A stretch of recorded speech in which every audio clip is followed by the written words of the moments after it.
এই নাফরমান কেমনে ঘুমাইবা? তোর বাপ তোরে কিছু বলে না? না, তোমরা কিশোর নওজোয়ান, তোমার মা আর কিছু বলে না? হাইওয়ানের মতো চুল, কোন মুশরিক কোন বেঈমানের মতো চুল রাখছো, সারাদিন এক ওয়াক্ত নামাজ পড়ো না, চেহারা সুরত দেখলে বোঝা যায় বন্য জন্তুর মতো, যার কারণে মা মুখ ফিরায় নিছে। আরে বদনসিব, তোর দুর্ভাগা কপাল, তোর বাপে আর তোকে ডাকে না, তোর মা তোকে ডাকে না। এক ঘরে ঘুমায় 365 দিনে কোন দিন তোমারে কেউ ফজরের নামাজের জন্য উঠায় নাই। আল্লাহর কসম, এটা তোর উপরে অভিশাপ ছাড়া আর কিচ্ছু না। বলে ভাত তো খাই হুজুর, ঘুম যাই, পেশাব পায়খানা করি, আমার তো কোনো অসুবিধা নাই। এগুলো আল্লাহ তাআলা খাবার, পেশাব পায়খানা, ঘুম আর ওই লজ্জাস্থানের চাহিদা, এটা কুত্তারও পূরণ হয়। কুত্তাও খায়, কুত্তাও ঘুমায়, কুত্তাও পেশাব পায়খানা করে, কুত্তারও লজ্জাস্থানের চাহিদা পূরণ হয়। হয়তো কুকুরের বাচ্চা হয় কেন? কি ভাবছো আব্বা? দিন রাত মোবাইলে কি দেখো? নারী, নর্তকী, জিনা, ব্যভিচার, উলঙ্গ দৃশ্য, কোন বেহায়া নারীর ছবি কেন দেখো? লজ্জাস্থানের চাহিদা তোমার, লজ্জাস্থানের শাহওয়াত। আমি যদি আমার এতগুলো মুরব্বিরে বাদ দিয়া শুধু আপনাদের কাছে মাফ চাইয়া বলি, যুবক ভাই তোদের কাছে, তোরা পেশাবের রাস্তার কাছে হেরে গেলি, তাহলে তোর জীবন শুধু এই পেশাবের রাস্তার লাগা। কাপুরুষ,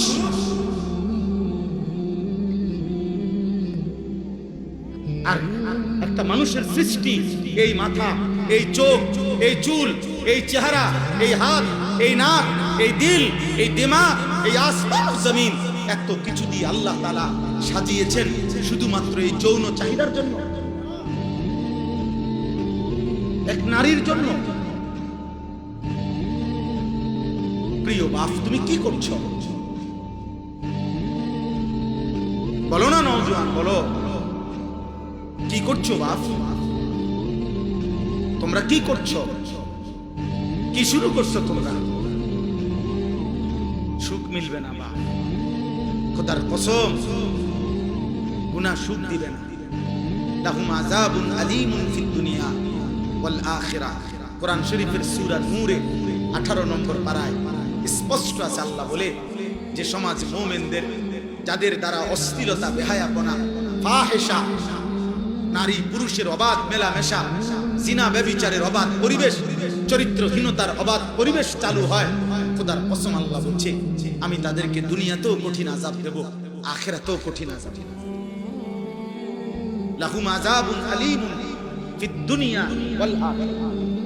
ফিদ দুনিয়া মানে দুনিয়া, দুনিয়া যে দুনিয়া এটা বুঝেননি? দুনিয়া শব্দের অর্থ দুনিয়া কদ্দুর বুঝছেননি? অতএব আমার দাদার বয়সীরা, ওরা হয়তো তোমার আগে কবরে চলে যাবে, তোমার বাবার বয়সী কবরে চলে যাবে, কিন্তু তোমরা 14, 16, 18, 20, 22 বছরের ছেলে, যে পরিমাণ তোমরা যা করছো, তোমাদের আগামী ভবিষ্যৎ তোমরা মুসিবতে ফেলে দিবে। যদি কোনোদিন দেখো তোমার বোনও চরিত্রহীন, তোমার মেয়েও চরিত্রহীন, তোমার স্ত্রীও চরিত্রহীন, তখন বাঁচবা কেমনে? পরের নারীর কাছ থেকে, পরের মেয়ের কাছ থেকে তুমি যা চাও, তোমার মেয়ের কাছ থেকে যদি ভবিষ্যতে অন্য কেউ এটা চায়, ওই ঘরের বোন থেকে তুমি যা চাচ্ছ হারাম সম্পর্কের মাধ্যমে, তোমার আপন বোন থেকে যদি সেটা কেউ চায়,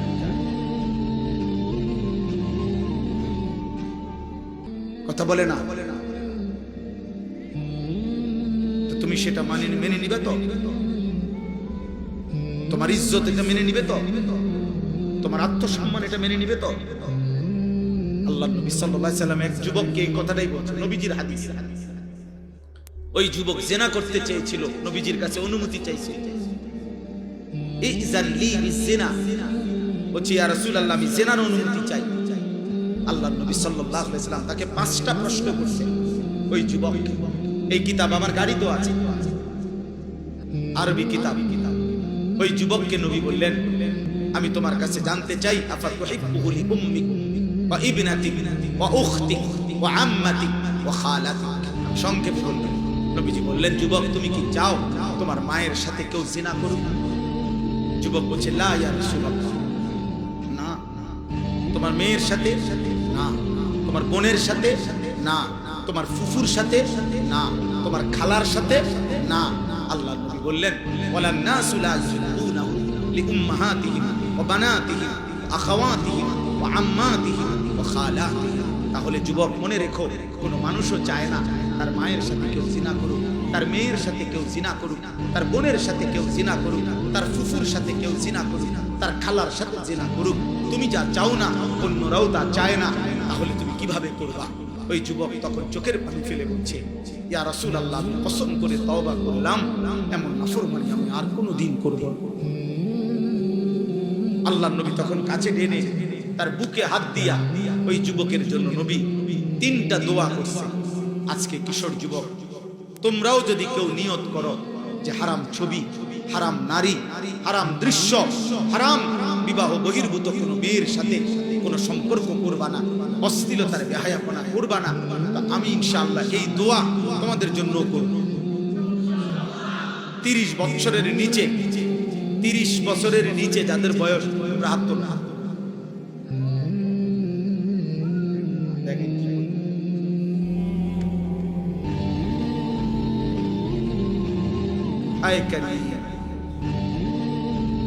আল্লাহ তোমাদেরকে কবুল করেন। তো নবী সাল্লাল্লাহু আলাইহি সাল্লাম ওই যুবকের জন্য 3টা দোয়া করছেন। আল্লাহুম্মা গফির যামবাহু, আল্লাহ এই যুবকের গুনাহ মাফ করে দেন, আল্লাহ আমার এই নওজওয়ানদের গুনাহ মাফ করে দেন। ওয়াতাহির কলবাহু, নবীজি ওই যুবকের জন্য দোয়া করছেন, আল্লাহ আপনি তার দিল পবিত্র করে দেন। আয় করিম, আপনি আমার এই সন্তানদের দিলও পবিত্র করে দেন। ওয়াহাসসিন ফারজাহু, নবী 3য় দোয়া করছেন, আল্লাহ এই যুবকের লজ্জাস্থানকেও পবিত্র করে দেন। আমি যে যুবক দোয়া করি, আল্লাহ আমার এই নওজওয়ানদের লজ্জাস্থানকেও পবিত্র রাখেন। আমার ভাই আলহামদুলিল্লাহ, আল্লাহ বলছেন, বান্দা প্রশংসা আমার। চারিদিকের যে কোনো আয়োজন তুমি যেখানেই দেখাবা, আমার কথা যেন তোমার মনে পড়ে যে আমার রব দিয়েছে। जिधर देखता हो तू ही तू, हजार में शजर में तेरे रंग तू है। গাছে দেখো, পাথরে দেখো, যেদিকেই দেখো, আউলিয়া কেরাম বুজুর্গানে দিন বলতেন, আল্লাহ আপনারই রং দেখি, আপনারই গ্রাণ শুনি, আপনারই কুদরত দেখি। সব কার? সব আল্লাহ। আলহামদুলিল্লাহ রব্বিল আলামিন। আল্লাহ বলেন, আমি শুধু সৃষ্টিকর্তা না, আমি রব। আল্লাহ শুধু সৃষ্টিকর্তা না, রব। রব রব মানে কি? পালন কর্তা। পালন কর্তা মানে কি? তাফসীরের মধ্যে আছে, তাবলীগুশ শাইই ইলা কামালিহি শাইআন ফাশাইআন। অর্থ হলো কোন জিনিস অনস্তিত্ব থেকে অস্তিত্বে এনে, অস্তিত্বের প্রথম মুহূর্ত থেকে পূর্ণতার শেষ সেকেন্ড পর্যন্ত যিনি ওই সৃষ্টির যাবতীয় 24 ঘন্টা প্রতি মুহূর্তে যখন যা যতটুকু প্রয়োজন, সে বলুক বা না বলুক, চাক বা না চাক, জানুক বা না জানুক, দিতে থাকেন, তিনি হইল রব। এখন আমরা এই পৃথিবীতে একসময় ছিলাম না, আমাদেরকে এই পৃথিবীর অস্তিত্বে, এই সৃষ্টির জগতে এনেছেন কে? এরপরে মায়ের পেট থেকে যখন আমরা বের হলাম, এরপরে আল্লাহ তাআলা আমাদের লালন পালনের দায়িত্ব নিছেন। কোন বছর থেকে? 4 বছর থেকে, 2 বছর বয়স থেকে। কখন থেকে? অস্তিত্বের প্রথম মুহূর্ত থেকে। অস্তিত্বের কোন দিন থেকে? প্রথম মুহূর্ত থেকে। প্রথম মুহূর্ত থেকে, জন্ম থেকেও না, তারও আগে। মায়ের পেটে দায়িত্ব ছিল কার? মায়ের পেটের আগে বাবার বীর্যে যখন ছিল তখন দায়িত্ব ছিল কার? মায়ের জরায়ুতে পৌঁছাইছেন তখন দায়িত্ব ছিল কার? 9 মাস ধীরে ধীরে নিজের হাতে সৃষ্টি করেছেন তখন দায়িত্ব ছিল কার? মাটির অস্তিত্বের মধ্যে আমরা ছিলাম, মাটি থেকে আমাদেরকে সৃষ্টি করেছে, তো মাটির অস্তিত্বে আমাদেরকে সংরক্ষণ করেছেন, তখন দায়িত্ব ছিল কার? আল্লাহর। আল্লাহ বলেন, আমি প্রতি সেকেন্ড প্রতি মুহূর্তে আমি আল্লাহ লালন করছি, পালন করছি, এজন্য আমি রব। তুমি বান্দা জানো না কখন তোমার কি লাগবে।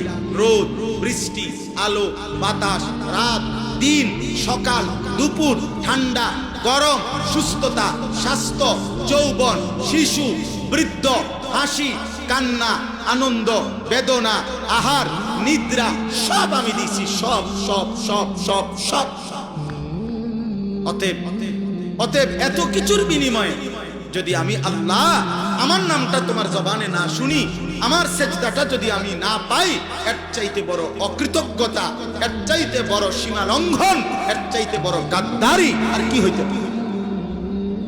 বলো না বা, এর চাইতে বড় গাদ্দারি আর কি হইতে পারে? অতএব দয়া করে আমি এই প্রথম অনুরোধ করলাম, আমাদের প্রত্যেকের জবানে কৃতজ্ঞতার এই দুই জিনিস, এক নাম্বার হলো জবানে আলহামদুলিল্লাহ, আর দুই নাম্বার সারা দেহে সেজদা মানে নামাজ। এটা কৃতজ্ঞতার সর্বশ্রেষ্ঠ মাধ্যম। এক নাম্বার হলো আলহামদুলিল্লাহ, এক নাম্বার কি?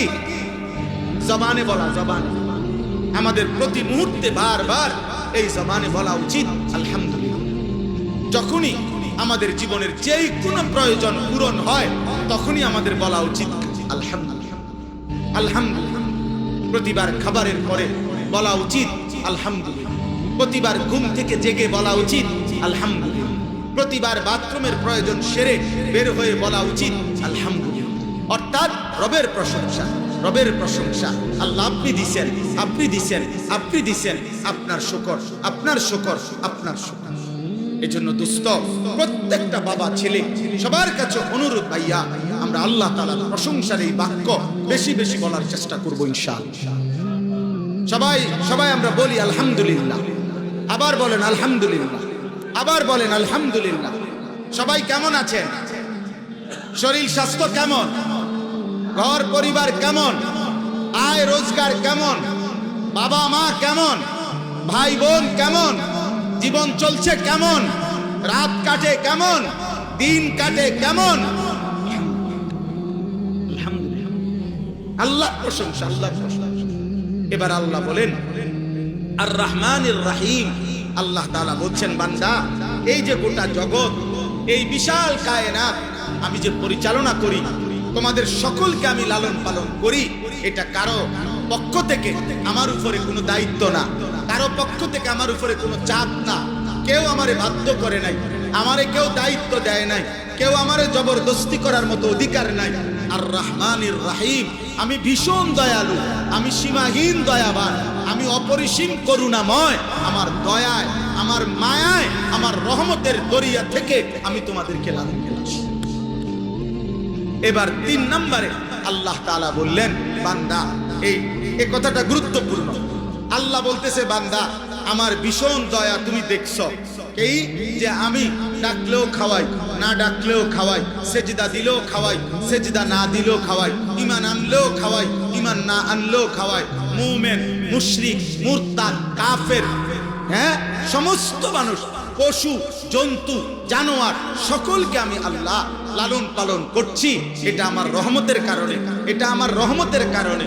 তবে মনে রেখো বান্দা, এইটা মনে কইরা তুমি ভাইবো না যে আমি আর কিছুই বলবো না, বরং যেমনে মন চায় খাইবা, ঘুমাইবা, দুনিয়া ভোগ করবা, রং তামাশা করবা, মনের চাহিদা মতো চলবা, আমি কোনো কিছুর হিসাব নেব না।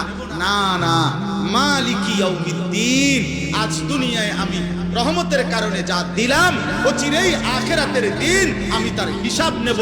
আমি বাদশাহ, আমি মালিক, আমি রাজাধিরাজ, আমি জব্বার, আমি কাহ্হার, আমি আজিজ, আমি যুনতিকাম।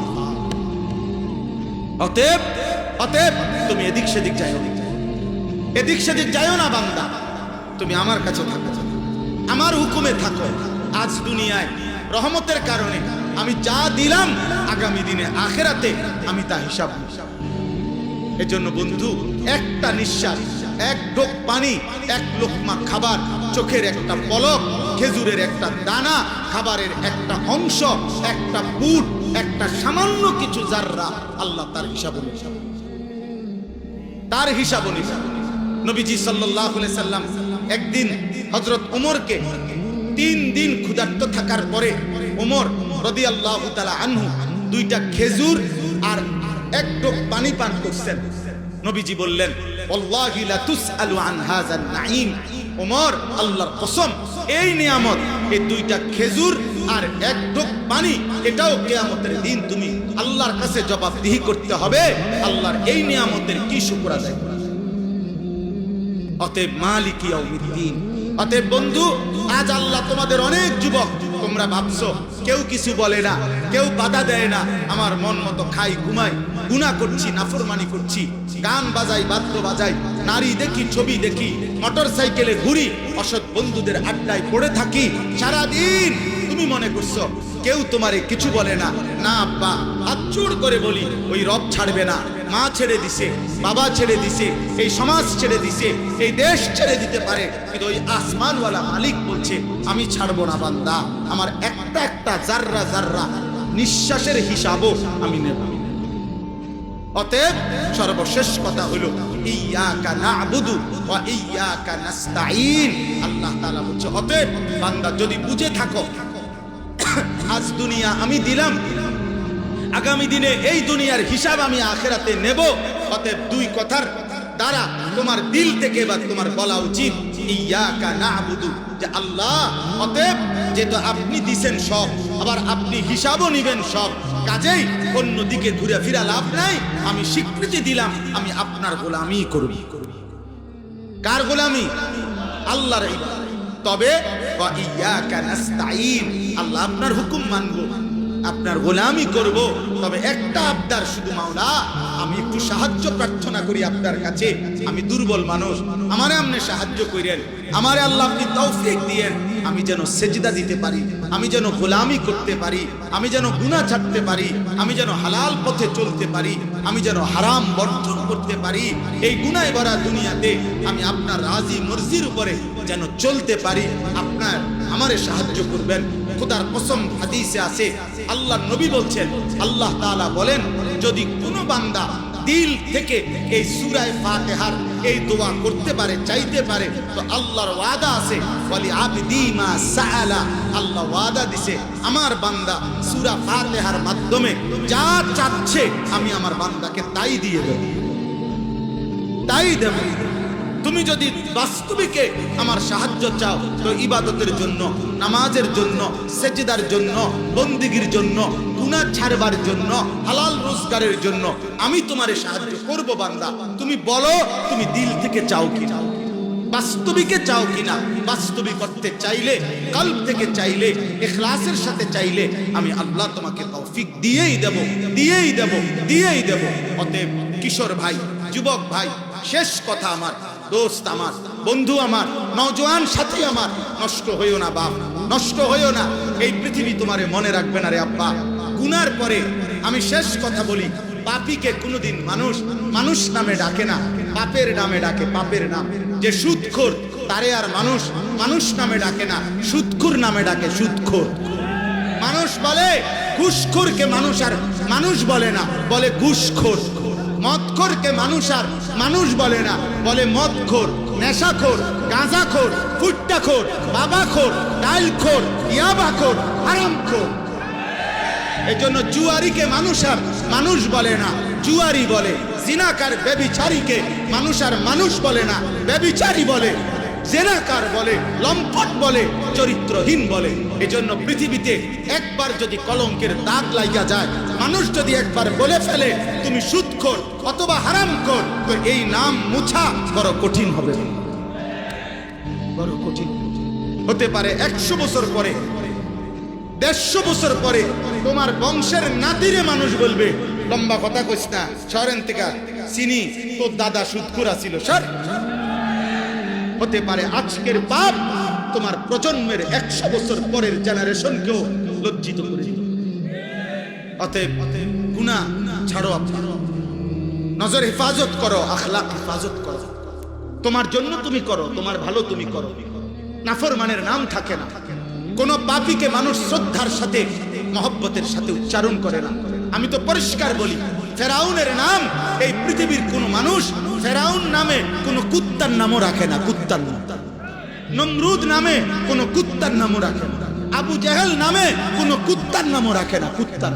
কিন্তু আবু বকর নামে কোটি মানুষ আছে, ওমর নামে কোটি মানুষ আছে, ওসমান নামে কোটি মানুষ আছে, আলী নামে কোটি মানুষ আছে, হাসান নামে কোটি মানুষ আছে, হুসাইন নামে কোটি মানুষ আছে। যে মালিককে রাজি করছে, মালিক বলে আমি জমিন ও আসমানে সর্বত্র তোমার নাম উঁচা করে যাব, উঁচা করে যাব। এজন্য আল্লাহ তাআলা আমাদের সকলকে ঈমান আমলের দৌলত দান করেন। উলামায়ে কেরাম আরো বয়ান করবেন, এই ধারাবাহিক বয়ান প্রত্যেকে শুনতে থাকেন। আল্লাহর ওয়াস্তে কেউ উঠাউঠি না করে সবাই মহব্বতের সাথে বাকি বয়ানগুলো শুনে এরপরে দোয়া করে এরপরে যাওয়ার চেষ্টা করেন। নওজোয়ান ভাই, আমাকে আমার গাড়ির কাছে যাইতে হবে, আমি আরো দূরে যাইতে হবে। আমি হাত জোর করে বলি, আমারে কেউ মুসাফার জন্য ঠেলাঠেলি ধাক্কাধাক্কি করে কষ্ট দিও না আব্বা, আমার পায়ে ব্যথা, আমার ডান পাও ভাঙ্গা।